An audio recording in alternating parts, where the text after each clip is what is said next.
We've been spending some time on this subject matter of reliable men from 2 Timothy chapter 2. Kind of framed it up, answering the question or maybe responding to the excuse of I don't know who to mentor and I don't know necessarily what to do with them. And Paul tells Timothy, listen, the things you've heard me say, like go on and teach this to reliable men so that they can teach others. And we've been talking about this idea of reliable men, and last time I talked about the focus was on the soldier, and in verses 3-7 where we read about the soldier, the athlete, and the hardworking farmer. And so you can go back and listen to the last couple. Today I want to focus on the athlete of what Paul is saying here in verse 5. He says, similarly, that's a hard word to say. If anyone competes as an athlete, he does not receive the victor's crown unless he competes according to the rules.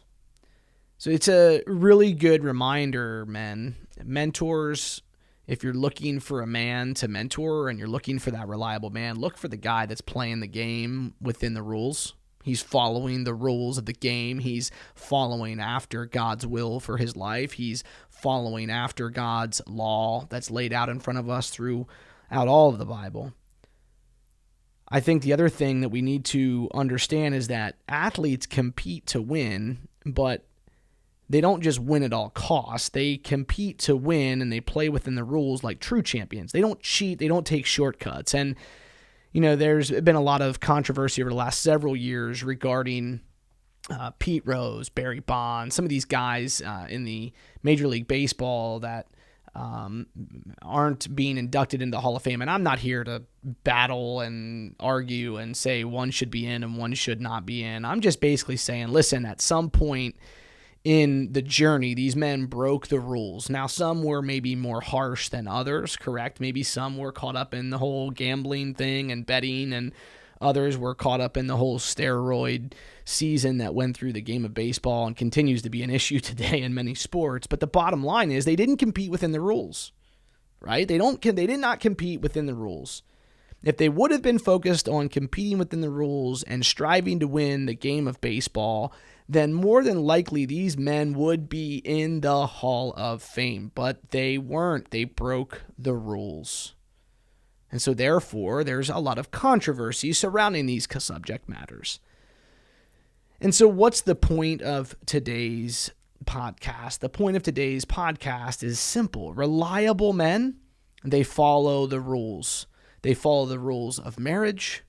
They follow the rules of good ethical business. They follow the rules of being an effective father. Reliable men follow the rules for accountability and having friendships in their life and investing into the lives of others. Like, I can't tell you how many good men I have met that when we dig in deeper into their life, they have very few friendships engaged. And I'm not saying that that's necessarily a character flaw and that they're not playing within the rules, but the rules are that iron sharpens iron and that so one man sharpens another. We've got to have men in our lives. And guys, it's okay to play this game to win. It's okay to approach life with a winning attitude to say, you know what, I want to grow my business. I want to scale my business. I want to, do well financially. I want to look good and take care of my body. Those things are okay, but it starts and it ends with competing within the rules and making sure that first and foremost, faith is the foundation of our lives. And if faith is the foundation and faith is the thing that we wake up to every day and we go to bed with every night, then we can compete to win in other areas of life because God honors excellence and excellence honors God, and it actually inspires those around us. And so if you're here today and you're listening to this, and you're continuing to wrestle through, well, I don't know necessarily who to mentor, go back to 2 Timothy 2:2. Look at this idea of a reliable man. Look to teach him. Look to train him. Look to mentor him. Look to entrust him to teach others. And look at these three things of a soldier, an athlete, and a hardworking farmer. We've talked about the soldier last week. Today we're focusing on the athlete. And the athlete, the reliable man, is one who wants to win. And so when we think about our faith, family, friends, fitness, and finances, mentors, a great question to your protege is, how do you want to win in each of these areas? And make sure that he is striving to stay within the rules of the game to win appropriately. And chances are he will be in the Hall of Fame, and he will look at Jesus in the eyes, and Jesus will say to him, "Well done, good and faithful servant." See you guys next time.